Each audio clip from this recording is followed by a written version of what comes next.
बिस्मिल्लाहिर्रहमानिर्रहीम। ये सबक आमोज़ कहानी है। इससे पहले मेरे यूट्यूब चैनल सुबह कहानी को सब्सक्राइब करके बेल नोटिफिकेशन को ऑन कर दें ताकि आप आने वाली मेरी तमाम चैनल अपडेट से आगाह रहें। आप मेरी वीडियोस को ज़्यादा से ज़्यादा शेयर करके कार खैर में शामिल हो सकते हैं। अब आप मुझे ट्विटर, फेसबुक और इंस्टाग्राम पे भी फॉलो कर सकते हैं। शादी के बाद ससुराल में बहू का वो पहला दिन जो किचन में गुजरता है बहुत घबराहट तारी करने वाला होता है। मैके में सैकड़ों बार किए गए काम इस नई जगह पर करना बहुत मुश्किल मरहला लग रहा होता है। यही मुश्किल आज अनूशे को दरपेश थी। उसकी शादी को आज 12 दिन होने को आए थे। इन 10-12 दिनों में ससुराल वालों ने उसके चाव चौंचले उठाए थे, लेकिन अब शायद उनकी हद हो चुकी थी। 12वीं सुबह जब सब नाश्ते के लिए दस्तरखान पर बैठ गए और अनूशे ने अपनी सास के हाथ का बना नाश्ता खाया तो सास ने लहजे में नकाहत तारी करते हुए अनूशे को मुखातिब किया था।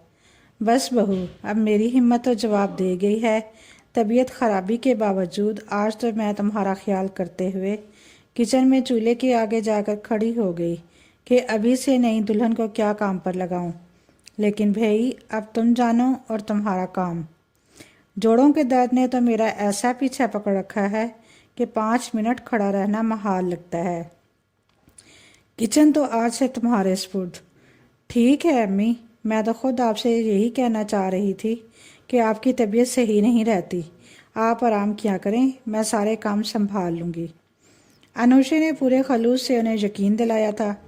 हाँ, अपने घर में भी तो सारे कामों की जिम्मेदारी तुम्हारे ऊपर ही थी। यहाँ तो फिर सफाई के लिए मासी आती है। काम ही क्या है हमारे घर में। सास ने तो लापरवाह से अंदाज में जताया था। 12 दिनों में अनूशे खामोश रही। इतना तो उसने अंदाज़ा कर लिया था कि इस घर में हर वक्त होने वाली चकचक की बड़ी वजह ये काम ही होता था। अमाद उसका शोहर बहन भाइयों में सबसे बड़ा था और फिर एक छोटा भाई और एक बहन थी। अमाद और उसके छोटे भाई को तो अपने काम खुद करने की आदत थी, यानी जैसे कपड़े इस्त्री कर लिए, मैले कपड़े वॉशिंग मशीन के पास रखी टोकरी में डाल दिए। मासी मशीन लगा देती थी, मगर अगले 2-3 दिन कपड़े तारों पर ही सूखते रहते। सास कभी तो बेटी पर चीखती चिल्लाती कि जाओ छत पर से जाकर धुले कपड़े उतार ला, मगर बेटी ना सुनती। तो फिर मुलाजमा को कहती, मगर वो इन्हीं के घर की मासी थी। मिजाज इन लोगों जैसा ही पाया था, हद से ज़्यादा सुस्त, काहिल और कामचोर। साफ इनकार कर देती। बीबी जी, कपड़े धोने के पैसे देती हैं, आप उतार कर लाने और तय लगाने के थोड़ी देती हैं। एक अम्बा, तुझे तो तय लगाने को कब कह रही हूँ। जहाँ से कपड़ों की गठरी बांध कर उतार कर मुझे ला दे। मुझसे सीढ़ियाँ चढ़ी जाती तो क्यों कहती तुझे। मुलाजमा भी धुली हुई बेडशीट के कपड़ों का गट्ठड़ बनाकर बरामदे में बिछे तख्त पर पटक देती। फिर वो गट्ठड़ वहीं रौनक अफरोज रहता। शौहर और देवर इसमें से कपड़े छान कर इस्त्री कर लेते। बेटी भी उठाकर कपड़ों को कहीं इधर उधर रख देती। नाश्ता हफ्ते में 3-4 बार बाजार से आता था। ससुर साहब पूरे घर में वाहिद सहर खेज बंदे थे। सुबह फजर के लिए उठते तो आदतन सास को भी नमाज के लिए जगाने की कोशिश करते। अरे उठती हूँ मियाँ, रात के पिछले पहर ही तो जाग कर नींद आई है। सारी रात जिस्म में दर्द होता रहा है। ससुर साहब भी शरीफ शख्स थे। बीवी को जताना चाहते तो जता सकते थे कि बीवी, रात को तो तुम्हारे खर्राटों से मेरी नींद डिस्टर्ब होती। लेकिन उन्हें पता था कि उनका इतना सा कहना सास साहिबा का पारा चढ़ा देगा। वो काफ़ी तंग मिजाज खातून थीं। ससुर साहब की सुलह जो तबीयत की वजह से दोनों मियाँ बीवी की अच्छी निभ रही थी। ससुर साहब नमाज पढ़कर वाक पर निकल जाते और वापसी पर कभी नान चने, कभी निहारी तो कभी हलवा पूरी ले आते। खुद भी नाश्ता करते और बच्चों को भी आवाज़ देकर बुला लेते। अम्मा तो ऑफिस जाने से 20 मिनट पहले उठते थे और इतना हैवी बमुश्किल नाश्ता उनको पसंद न था। वो बिना नाश्ता किए घर से निकल जाते थे, लेकिन देवर और नंद को रेडीमेड नाश्ता बहुत पसंद था। बल्कि सास साहबा भी जागने के बाद मियाँ का लाया हुआ नाश्ता मज़े से करती थी। बाजार के खाने खा खा कर उनका वज़न बढ़ता जा रहा था। बीमारियां वाकई उनकी जान को चिमटी रहती थीं, लेकिन वो उन औरतों में से थीं जो बीमारियों को बढ़ा चढ़ाकर बयान करने के साथ साथ तंदुरुस्ती की हालत में भी खुद पर ज़बरदस्ती बीमारी तारी रखती थी। घर में रुपए पैसे की तो तंगी ना थी, मगर सलीके का फकदान था। सफाई सुथराई और कपड़े धोने के लिए मासी रखी हुई थी, बल्कि अक्सर सास साहिबा फालतू पैसे देकर भी काम करवा लेती, और उनका काम सिर्फ इतना था दोपहर का खाना बनाना होता, और वो खाना भी वाफर मिकदार में पकाती थी। 2 वक्त खाकर जो बच जाता वो फ्रीज कर देती। 2-2 3-3 दिन बाद वही सालन दोबारा गर्म करके खा लिया जाता। सबसे बड़ा अमाद पढ़ लिख कर बरसरे रोज़गार हुआ तो सास साहिबा के दिल में बेटे के सर पर सेहरा सजाने की ख्वाहिश बेदार हुई। महल्ले की ही रिश्ता करवाने वाली खाला से मदद ली गई। 2-4 रिश्ते देखने के बाद सास साहिबा का जी अनूशे पर आ गया। वो मतवसत घराने की खूबसूरत और पढ़ी लिखी लड़की थी। अनूशे के वालिद लाइब्रेरियन थे और अम्मी शहर के अच्छे प्राइवेट स्कूल की वाइस प्रिंसिपल थी। अनूशे के वालिदैन को रिश्ता काफ़ी माकूल लगा, क्योंकि अमाद खुशशक्ल लड़का था, पढ़ा लिखा और बरसरे रोज़गार था। उसके ऑफिस से छानबीन कराई गई तो लोगों ने उसे मेहनती और शरीफ बताया, और सबसे बढ़कर ससुर साहब अनूशे के अब्बू को बहुत ही सुलझे हुए और माकूल लगे। अच्छी तरह सोच विचार के बाद उन्हें हाँ कर दी गई। 3 महीने के अंदर अंदर अनूशे अमाद के साथ रुखसत होकर ससुराल पहुंच गई। बहैसियत जीवन साथी अमाद उसे बहुत पसंद आया था। उसके माँ बाप ने यकीनन उसके लिए बेहतरीन शख्स चुना था, और जहाँ तक ससुराल का ताल्लुक था, माँ ने उसे समझा कर भेजा था कि किसी भी लड़की का ससुराल आइडियल नहीं होता। लड़की अपनी समझदारी और मामला फहमी से काम लेकर ससुराल में अपने लिए खुद आसानियाँ पैदा कर सकती है, और यही लड़की की सलाहियतों का असल इम्तहान होता है। अनूशे को अपने माँ बाप की दुआओं, उनकी तरबियत और सबसे बढ़कर अपने अल्लाह पर भरोसा था। उसे यकीन था कि बहुत जल्द ससुराल की अजनबी सरजमीन पर वो अपने कदम मजबूती से जमा लेगी। शुरू में तो सास और नंद मुरव्वत का मुजाहरा करते हुए उसे कामों से रोकती थी। दुल्हनों वाला प्रोटोकॉल भी दिया गया, लेकिन थोड़े दिनों के बाद नई दुल्हन के चाव चौंचले उठाने की अरमानों की शिद्दत में खातिर खा कमी आई। आखिर 12वें दिन तो उसे किचन का चार्ज दे ही दिया गया। अनूशे ने तो सुकून का सांस लिया था, क्योंकि फारिग बैठने की उसे आदत भी न थी, और जब घर के कामों के लिए हंगामा बरपा होता तो इसी खामख्वाह ही अपना आप कसूरवार लगने लगता। उसकी अम्मी भी वर्किंग वूमेन थी, लेकिन हर काम बहुत नज़्म ज़ब्त और सलीके से अंजाम पाता था। अनूशे ने भी बहुत छोटी उम्र से ही माँ का हाथ बटाना शुरू कर दिया था, लेकिन यहाँ ससुराल में मामला मुख्तलिफ था। वो एक बार किचन में घुसी तो किसी और ने झांकने की ज़रूरत भी महसूस नहीं की, हालांकि वो किचन में पहली बार काम कर रही थी। बेतरतीब किचन ने उसे चीज़ों के सही ठिकानों का इल्म ही न था। वो वाकई परेशान और नर्वस हो रही थी। शायद इसी घबराहट में मसालों का तनासिब कुछ गड़बड़ हो गया। पहली बार वो इतना अच्छा खाना ना बना पाई जितना वो चाह रही थी, लेकिन बहुत बुरा भी ना बना था, गुजारे लायक था। सास साहिबा ने खाना खाते हुए तंज कर डाला था, ऐ बहू, तुम्हारे घर में जब भी खाना खाया यही बताया जाता था कि तुमने बनाया है। सही बताओ, अम्मा बनाती थी या बाजार से आता था? अनूशे तो पानी पानी हो गई। अगले रोज़ उसने बहुत दिल लगाकर खाना पकाया, और इस दिन खाना वाकई ज़बरदस्त बना था, लेकिन सब ने चुपचाप खाना खा लिया। किसी ने तारीफ़ के 2 बोल तक न बोले, और जब वो खाने के बाद दस्तरखान समेट रही थी तब ससुर साहब ने उसे मुखातिब किया, बेटा अब गरम गरम चाय भी पिला दो, लेकिन जितना मज़ेदार खाना खिलाया है चाय भी ऐसी ही लाजवाब होनी चाहिए। इतनी सी हौसला अफजाई पर अनूशे का दिल खिल उठा था। अभी बनाती हूँ अब्बू, उसने अदब से जवाब दिया। चेहरे पर पड़ी मुस्कुराहट फैल गई, लेकिन सास से ये मुस्कुराहट हजम न हुई। ससुर पर जी में गुस्सा भी आया कि शादी के 30 बरस होने को आए हैं, कभी मियाँ जी ने आज तक उनके खाने की तारीफ में एक लफ्ज़ ना कहा था, और बहू को दूसरे ही दिन सर पर चढ़ाया जा रहा था। उन्होंने अपने शौहर के फिक्रे का असर ज़ायल करना ज़रूरी समझा। चावलों में मामूली सी कसर रह गई थी। बहू, आज तो तुम्हारा दिल रखने को चुपचाप खा लिया, मगर आइंदा ज़रा ख्याल रखना। दवाइयाँ खा खा कर मेरा तो मैदा वैसे ही बिगड़ा रहता है। खाने में ज़रा सी भी ऊंच नीच हो जाए तो मेरे मैदे में दर्द पड़ जाता है। हालांकि चावलों में ज़रा सी भी कमी नहीं थी। खिले खिले चावलों वाला खुश जायका पुलाव बनाया था।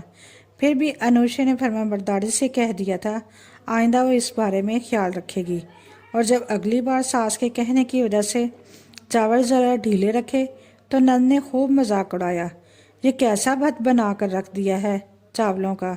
भाभी, हम कोई बीमार हैं जो ऐसा खाना खाएं? मगर वो फिर भी खामोश रही, लेकिन हर गुजरते दिन के साथ उसकी बर्दाश्त जवाब देती जा रही थी। वो जितना मर्जी दिल लगाकर खाना पकाती, सास कोई ना कोई नुक्स निकाल ही लेती। तंग आकर उसने अपनी माँ से इस बारे में मशवरा तलब किया। बेटा, तुम उनसे तरीका पूछकर खाना बना लिया करो। अम्मी प्लीज़ डांटिएगा मत, मैं अपनी सास की बुराई नहीं कर रही, लेकिन उन्हें खाना बिल्कुल नहीं बनाना आता। अब तक उनके हाथ की बनी जो भी चीज़ खाई है इंतहाई बेजायका होती है। उनके तरीके से पकाने लगी, मैं तो खुद खाना पकाना भूल जाऊंगी। अरे बेटा, मैंने ये कब कहा है कि तुम उनके तरीके के मुताबिक पकाया करो? पर अम्मी, अभी तो आपने मुझसे यही कहा है कि उनसे पूछकर खाना बनाओ।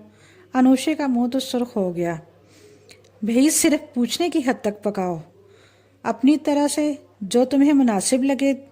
देखो बेटा, बाज़ लोगों की आदत होती है कि वो अपना इख्तियार तो दूसरों के सुपुर्द कर देते हैं, लेकिन कोई उनकी जिम्मेदारी को उनसे बेहतर अंदाज से निभाए तो लाशौरी तौर पर वो ये बात बर्दाश्त नहीं कर पाते और बिला वजह की तनकीद शुरू कर देते हैं।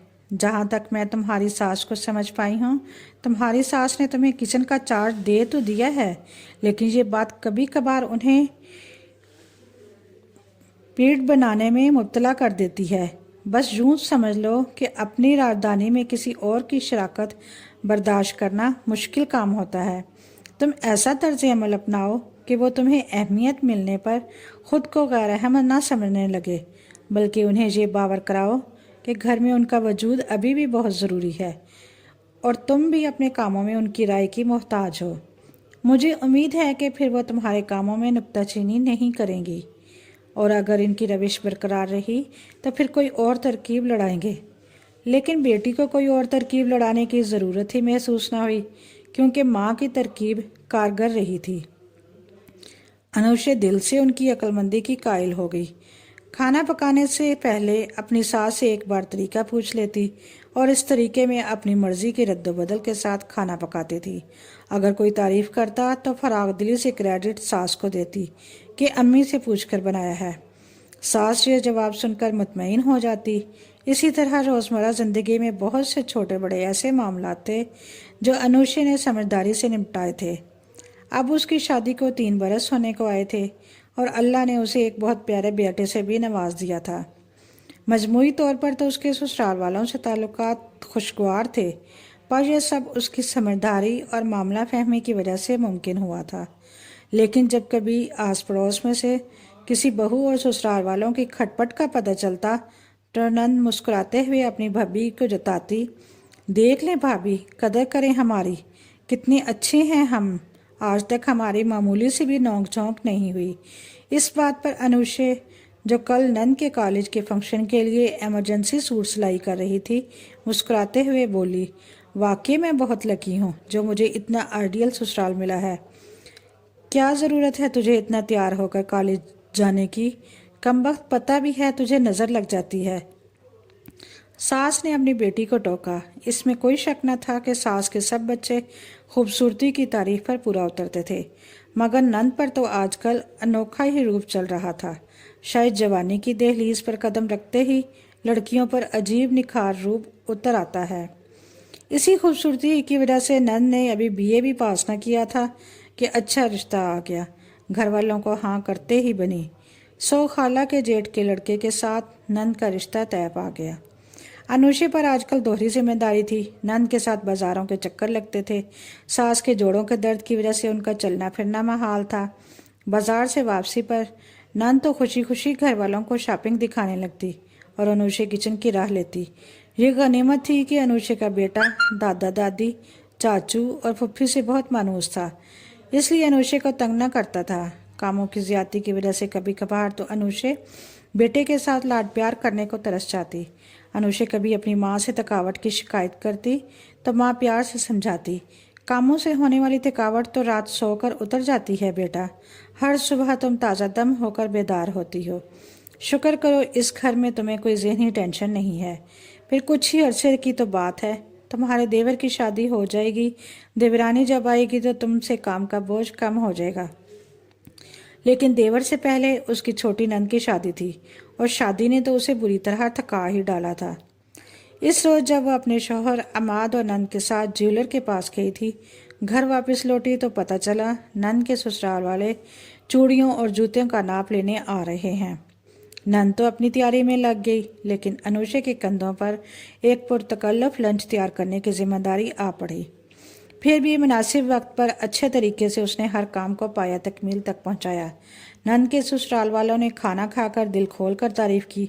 वाकई बहुत जायका है आपकी बहू के हाथ में, हर चीज़ लाजवाब होती है। नंद फौरन ही बोल पड़ी, भाभी वाकई खाना मज़े का बनाती हैं, लेकिन तरीका अम्मी से पूछती हैं। बस यूँ समझे कि रेसिपी अम्मी की और मेहनत भाभी की। अनुषा ने मेरे दिल में शुक्र अदा किया कि उसे मेहनत का क्रेडिट तो किसी ने दिया। अल्लाह अल्लाह करके नंद की शादी के हंगामे ख़त्म हुए और वह पिया देश सुधार गई। इसकी शादी के बाद अनुषा ने सुख का सांस लिया। अनुषा की नंद भी अपने ससुराल में बड़ी बहू थी।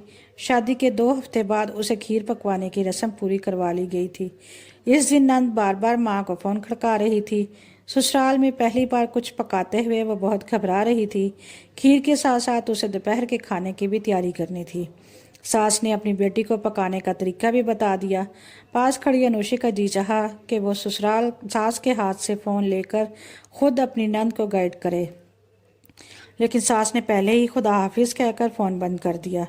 बहू मेरे सर में तेल की मालिश कर दो, थोड़ी देर बाद मैं नहाऊंगी, सास ने उसे मुखातिब किया। अनुषा ताबेदारी से सास का हुक्म बजा लाई। उनके सर में तेल लगाकर उनके कपड़े प्रेस किए। इतने में देवर के कुछ दोस्त आ गए। भाभी प्लीज़ चाय के साथ कुछ और भी बना दीजिए।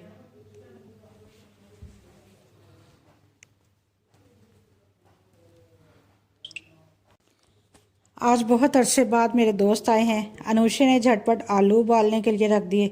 इतनी जल्दी तो आलू के कटलेट्स बन सकते हैं। फ्रिज में पड़े मिठाई के डब्बे में से 4-5 रसगुल्ले बरामद हो गए। छोटी सी प्लेट में सजा दी मिठाई, निमको और चाय। कटलेट्स ट्रे में सजाकर देवर को आवाज़ देकर बुलाया। थैंक यू भाभी, थैंक यू सो मच। वह भाभी की क्विक सर्विस पर बहुत ही शुक्रगुजार हुआ। शाम के वक़्त नंद का फ़ोन आया। उसका मूड सख्त ऑफ था। अम्मी पता नहीं आपने कैसा तरीका बताया था, मुझसे तो कोई भी चीज़ ढंग की नहीं बनी। ससुराल में पहला इम्प्रेशन ही ख़राब पड़ गया। माँ से खफगी का इजहार करके फ़ोन बंद कर दिया। भूल चूक खुद से हो गई और नाम माँ का लगा रही है, कमीनी कहीं की। 2-3 बार फिर नंद का फ़ोन आया। माँ से किसी डिश का तरीका पूछ रही थी। पता नहीं पिछला तजर्बा भूल गई थी या माँ से पूछे बिना कोई चारा ही ना था। आज अनुषा सास के पास न थी, वरना वह ज़रूर उनके हाथ से मोबाइल लेकर अपनी नंद को सही तरीका बता देती। शाम को नंद अपने शौहर के साथ आ गई। थोड़ी देर बाद उसका शौहर चल पड़ा।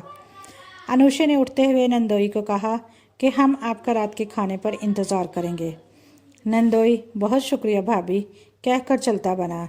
अनुषा कुछ देर तो सबके साथ लाउंज में बैठी रही, फिर उठकर किचन में चली गई कि घर में नई ब्याही बेटी को सब्जी तो नहीं खिलाई जा सकती, कुछ न कुछ एहतमाम तो ज़रूरी था। वह फ्रिज खोलकर चीज़ों का जायज़ा लेने लगी। फ्रीज़र में चिकन मौजूद था। उसने चिकन कढ़ाई बनाने का सोचा।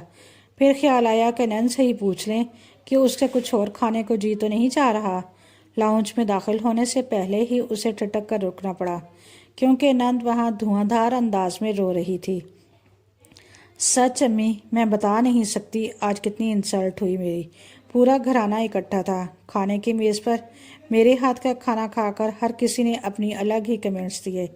बज़ाहिर सब मजाक कर रहे थे, लेकिन शर्मिंदगी के बारे मारे मेरा बुरा हाल हो रहा था। आपको जाने मुझसे क्या दुश्मनी है जो मुझे उल्टे सीधे तरीके बता देती हैं। पहली बार मैंने सोचा था कि मुझसे ही कोई भूल चूक हुई है। आज तो मैंने आपको फ़ोन किया था और नोटबुक साथ रखी थी। जो कुछ आप बताती गई मैं नोट करती गई। इसी के मुताबिक खाना पकाया जो इतना बदमज़ा और बुरा बना। अरे माँ हूँ मैं, कोई दुश्मन थोड़ी हूँ तेरी। क्यों गलत बताने लगी तुझे? भला बताओ जो तू मुझ पर बिगड़ रही है। इतने में देवर बोला, तुम अम्मी से क्यों पूछती हो? अम्मी तो आउट ऑफ प्रैक्टिस हो रही हैं। तुम अनुषे भाभी से पूछ लिया करो ना। भाभी भी तो अम्मी से ही तरीका पूछ कर पकाती हैं। अम्मी उन्हें तो लाजवाब तरकीबें बताती हैं और मुझे जाने क्यों ठीक से कुछ नहीं बताती। देवर जो अपने बहन भाइयों में सबसे मुंहफट और बदलिहाज था, उससे अब मज़ीद हजम न हो सका। कहने लगा, अनुषे भाभी की शादी को 3 बरस होने को आ रहे हैं और बहना तुम्हारी याददाश्त इतनी कमज़ोर हो गई है कि तुम्हें कुछ याद ही ना हो कि 3 बरस पहले इस घर में खाना वगैरह पकाने की क्या रूटीन थी और कितना लाजवाब खाना बनता था। अक्सर बाजारी खाना खाते थे ना हम, और अम्मी एक दिन पकाकर 3 दिन तक हमें खिलाती रहती थी। शायद इसीलिए हम सब बाहर के खाने को तरजीह देते थे। घर का जायकादार खाना क्या होता है, इस बात का हमें इल्म तो अमाद भाई की शादी के बाद पता चला। और तुम आज जो बिला वजह रोती धोती मेखी आई हो, अपने अंदर कुछ बर्दाश्त पैदा करो। तुम्हें तो इंतहाई बदमज़ा खाना पकाने पर बातें सुननी पड़ी, जबकि भाभी को तो अच्छा पकाने के बावजूद भी तनकीद का निशाना बनना पड़ता था। भाभी अक्लमंद थी। तरीका अम्मी से पूछकर अपनी मर्जी का खाना पकाने लगी। अम्मी भी खुश और हम सब भी खुश। अकल का दुरुस्त इस्तेमाल, मगर तुम में अकल हो तो तब ना। देवर ने तो सूरत हाल का ऐसा बेलोग तजिया किया। बाहर खड़ी अनुषा देवर की बात सुनकर हैरान रह गई। उसे हरगिज अंदाजा न था कि वो इतना बारीक बेन होगा। सास तो बेटे की बात सुनकर कुछ बोलने ही लगी थी कि ससुर साहब बोल पड़े, मेरा बेटा सही कह रहा है। तुम्हें अपनी माँ की बजाय अपनी भाभी की रहनुमाई दरकार है बेटी। सिर्फ खाना पकाने के मामले में ही नहीं, बल्कि ससुराल में किस तरह एडजस्ट हुआ जा सकता है, तुम्हें बेहतर तौर पर तुम्हारी भाभी गाइड करेगी। जिस तरह तुम्हारा भला पड़ा ससुराल है, इसी तरह अनुषे पर भी भरे पड़े ससुराल की जिम्मेदारी पड़ी थी, और वो ये जिम्मेदारी बतरीके ऐसा निभा रही है। उस पर इस बच्ची की मजीद अच्छाई कि हर आए गए के सामने सर तस्लीम खम करती है कि उसका ससुराल एक आइडियल ससुराल है, जबकि सच तो ये है कि वो खुद एक आइडियल बहू है। तुम्हें अपनी भाभी से ही सबक लेना होगा कि वो किस तरह खुद से वाबस्ता तमाम रिश्तों को खुश उसलूबी से निभा रही है। ससुर साहब बोल रहे थे और दरवाजे की ओट में खड़ी अनुषा की आंखें भीग गईं। कभी कभार उसके दिल में ख्याल आता था कि ससुराल की खिदमत करते करते वो अपनी ज़ात की नफ़ी कर रही है। उसे इस मुशक्क़त से क्या हासिल होगा? ससुराल वाले तो फिर भी उसे क्रेडिट ना देते थे। घर में अमन और सुकून की फ़ज़ा का सारा क्रेडिट खुद ले लेते थे। लेकिन आज देवर और ससुर की बात सुनकर एहसास हुआ था कि ससुराल में भी उसके कदरदान मौजूद हैं और दिल से की गई मेहनत कभी ना कभी रंग ले आती है। देवर कहने लगा, अनुषा भाभी ने तो वाकई मिसाली बहू बनकर मेरी आने वाली बीवी के लिए मुश्किल पैदा कर दी। आजकल की लड़कियों में इतना स्टेमिना कहाँ कि वो घर भर की जिम्मेदारियां इतनी खुश उसलूबी से निपटाएं। जब मेरी आने वाली बीवी का मुवाजना भी भाभी से होगा तो नंबर 1 भाभी ही होंगी। देवर ने मुस्कुराते हुए कहा। अनुषा भीगी पलकों और मुस्कुराते लबों के साथ वापस किचन में पलट गई। किचन के काम निपटाते हुए उसके हाथों में पहले से कहीं ज़्यादा फुर्ती थी। रात के खाने पर उसने चिकन कढ़ाई के साथ मटर पुलाव और फ्रूट राइफल भी बना दिया। सब ने सैर होकर खाना खाया और खाने के बाद सास ने उसे मुखातिब किया, बहू ज़रा अपनी नंद को भी तरीका समझा देना। मैं तो सब भूल भाल गई हूँ, वरना इससे भी ज़्यादा मज़े की कढ़ाई बनाती थी मैं। अनुषा ने हंसते हुए कहा, ठीक है अम्मी, मैं बता दूंगी। ढेरों बर्तन धोकर उसने अपने लिए 1 कप चाय का बनाया। किचन में काफ़ी देर खड़े होकर काम करने की वजह से कमर में उसे ऐसे दर्द हो रहा था। बेडरूम में आकर उसने चाय के साथ पेन किलर ली। अपने बेटे को उसके पापा की गर्दन में बाहें डाल ले गहरी नींद सोता हुआ देखा। अनुषा ने मोहब्बत भरी निगाह सोते हुए शौहर और बेटे पर डाली, फिर खुद भी उनके पहलू में लेटकर सोने की कोशिश करने लगी। जल्द ही आज वो नींद की वादी में उतर गई। کیونکہ آج اسے بہت ہی مطمئن اور پرسکون نیند آ رہی تھی۔